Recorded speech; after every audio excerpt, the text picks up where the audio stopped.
जय हिंद दोस्तों, मैं एयर वेटरन कॉर्पोरल मोहनरंगन चेन्नई से। दोस्तों, कल जंतर मंतर में 2500 दिन का कंप्लीशन के एक मीटिंग था। उसमें मेजर जनरल सतबीर सिंह ने भी अच्छा भाषण दिया है, लेकिन उन्होंने अपनी पूरी भाषण में कहीं भी जो हमारे सवाल का एक भी जवाब नहीं था कि जवानों को क्या मिला, ऑफिसर्स को क्या मिला, इसके बारे में एक शब्द भी नहीं बताया। खैर छोड़ो, वो उनका मर्जी है। और जहां तक रिव्यू पिटीशन है, रिव्यू पिटीशन के बारे में उन्होंने साफ वो मतलब इंडिकेशन दे दिया कि अभी नहीं डालेंगे। ये जो है, मैं आपको अभी नहीं, 10 दिन पहले मेरा वीडियो आप उठा के देखो तो मैंने साफ बताया कि मेजर जनरल सतबीर सिंह या कोई भी जो है रिव्यू पिटीशन नहीं डालेंगे। और उसका वजह भी मैंने बताया था, क्योंकि रिव्यू पिटीशन डालने से जवानों से ज्यादा नुकसान होगा सिर्फ ऑफिसर्स का। इसलिए ऑफिसर्स नहीं चाहते कि रिव्यू पिटीशन डालें। सच्चाई यही है। लाख कोशिश करने के बावजूद भी आप सच्चाई को छुपा नहीं सकते। दोस्तों, आप लोगों को मालूम होना चाहिए कि मैंने मेजर से लेके मेजर जनरल तक का जो है OROP 1 में किसको कितना परसेंटेज का लाभ मिला मैंने बताया था। अभी मैं आपको एक चीज और बताना चाहता हूं। इसमें जो शहीद परिवार है, शहीद होते हैं वो जिनका 2.5 साल 3 साल का नौकरी है। आप ज्यादातर शहीद परिवार अगर आप देखोगे, मैक्सिमम आपको मिलेगा 5 साल 5.5 साल नौकरी किए हुए वो वीर जवान। अब कुछ लोग मेरे को कहते हैं कि ये बीजेपी का फालतू है। मैं बीजेपी का नहीं हूं। बीजेपी ने हमें कुछ नहीं दिया। बीजेपी ने 1 रैंक 1 पेंशन के नाम पे सिर्फ एक बार हमारे पेंशन इंक्रीज किया। जो आज खिचड़ी बनाया वो बीजेपी सरकार ने बनाया। तो इसलिए आप ये मत सोचना अभी मैं कांग्रेस का हूं। मैं किसी पार्टी से ताल्लुकात नहीं रखता हूं, लेकिन आप लोगों को यह मालूम होना चाहिए 1996 से लेके 2014 तक जो शहीद परिवार है या बैटल कैजुअलिटी है, उनका पेंशन किसने बढ़ाया? एक सिपाही का जो है, चाहे वो 2 साल का सिपाही हो या 15 साल का सिपाही हो, शहीद होता है। दोनों ने इस देश के लिए अपना जान दिया। अब इन लोगों ने क्या किया? और 96 से जो है, जो शहीद परिवार है, एक सिपाही का जो मैक्सिमम ऑफ द स्केल उनका पेंशन था। लेकिन उसके बाद सर्कुलर 560 आया। उसमें भी चाहे जितने मतलब उसमें सर्विस लेंथ ऑफ सर्विस नहीं देखा, उसमें सिर्फ यही देखा कि रैंक, अगर वो सिपाही है, चाहे 2 साल का सिपाही हो या 1.5 साल का, 5 साल 10 साल, सबको एक जैसा मतलब शहीद परिवार का जो लिबरलाइज्ड फैमिली पेंशन दिया था। और उस टाइम जो है 2006 में जो एक शहीद परिवार का एक सिपाही का जो है 4 मतलब आप समझ लो कि 5 साल का एवरेज एक सिपाही है, उनको मिला था 10,250 रुपए फैमिली पेंशन शहीद परिवार को। लेकिन 1 रैंक 1 पेंशन के बाद 5 साल का जो शहीद परिवार है ना, उनको कितना मिला? 11,040 रुपए। कितना का बढ़ोतरी हुआ। लेकिन इसी दौरान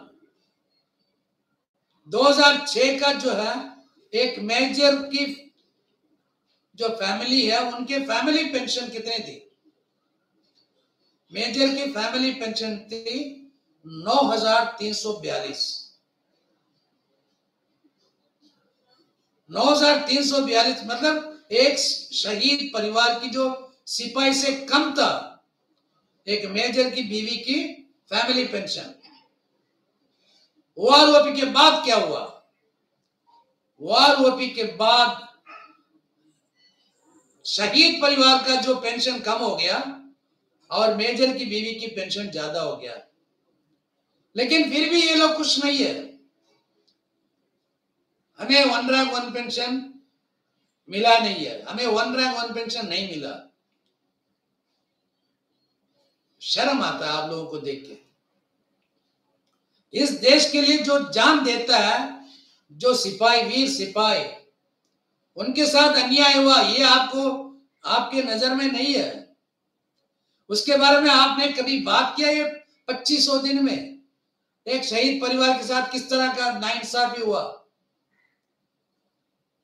पहले जैसे अगर दे दिया होता, एक शहीद परिवार का जो है ओआरओपी में 13,000 से ऊपर एक सिपाही का पेंशन होना चाहिए था, लेकिन दिया नहीं है। ये किसकी वजह से हुआ? दोस्तों ये है ना, मैं शहीद परिवार और स्पेशल फैमिली पेंशनर, जो स्पेशल फैमिली पेंशनर जो 7,000 ले रहे थे, उनको क्या मिला था? जो शेरनी है ना, शेरनी को इसके बारे में भी कभी बात करना चाहिए। चलो ठीक है। अब सतबीर सिंह सर तो इसके बारे में कभी बात नहीं किया और बात करेगा भी नहीं। अब उसके बाद जो है मैडम सुदेश गोयत, जिसको हमारे मेजर जनरल सतबीर सिंह साहब पुकारते हैं शेरनी, उन्होंने अपने भाषण दिया है।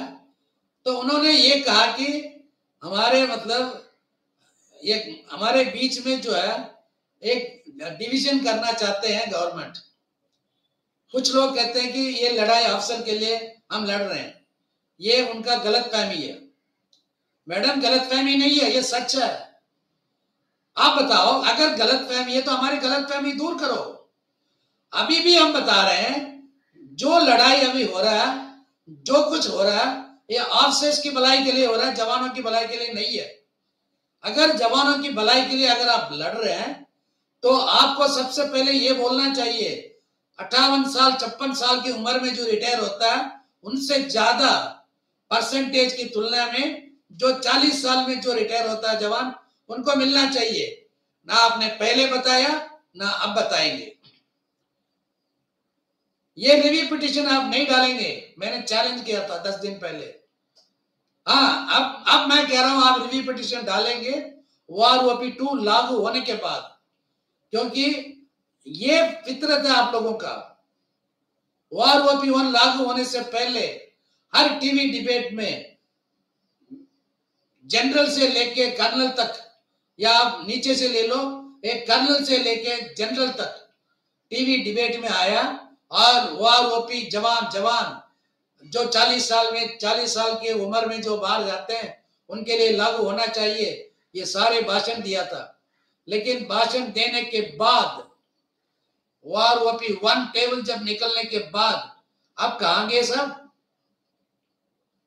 अब वो सब बाहर आएंगे ओआरओपी 2 के समय पे, सब बाहर आएंगे, क्योंकि उनका जो है अभी बढ़ेगा। वो किस तरह बढ़ेगा और एवरेज कितना बढ़ेगा, इसका भी हम बात कर सकते हैं बाद में। ये जो बहुत यूट्यूबर्स डालते हैं ना ओआरओपी के बारे में या और चीज के बारे में, इनको है ना इनके जीएमडी नहीं है।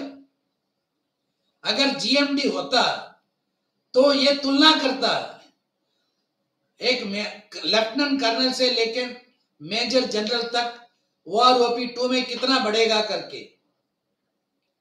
ये बात क्यों नहीं करते हैं? सिर्फ जवानों के बारे में क्यों करते हैं? दोस्तों, आप लोग ऐसे ही सवाल उठाओ, उनसे पूछो कि भाई ऑफिसर्स के बारे में बताओ, ऑफिसर्स को एक एक मतलब रैंक को क्या मिलेगा,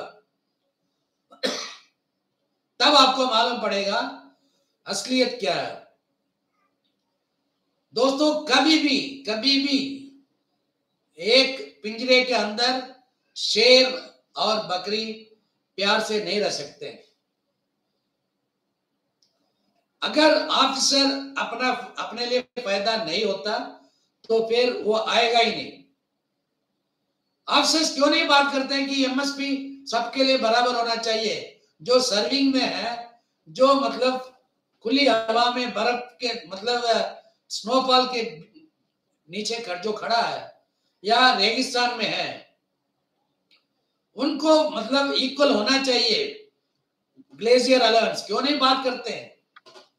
क्योंकि इनको फायदा नहीं है। अब मैंने ये 25वां दिन का जो भीड़ भी देखा था, जिसमें सिर्फ 3-4 ऑफिसर्स थे, बाकी सब हमारे लोग। अरे मूर्ख लोग, तुम लोग हमारे वीडियो देखते हो ना, सवाल क्यों नहीं करते हो? मीडिया वाला तो नहीं पूछेगा क्योंकि उसको अपना रोटी सेकना है, लेकिन आप तो पूछ सकते थे। आप लोग पूछो अपने मालिक से कि जो बता रहा है वो सही है गलत है। हम किसी के मतलब खिलाफ बात नहीं कर रहे हैं, सिर्फ एक ही बताना चाहता हूं कि जो कुछ हमारे साथ हुआ, जो हो रहा है, ये इन सब के पीछे जो है हमारे ही लोग हैं और बाबू लोग हैं। आगे आप खुद ही सोच लो, सतर्क रहो। अभी जब OROP 2 का जब टेबल निकलेगा तब आप मानोगे कि मद्रासी ने झूठ नहीं बोला, सच बोला। जय हिंद, वंदे मातरम, भारत माता की जय।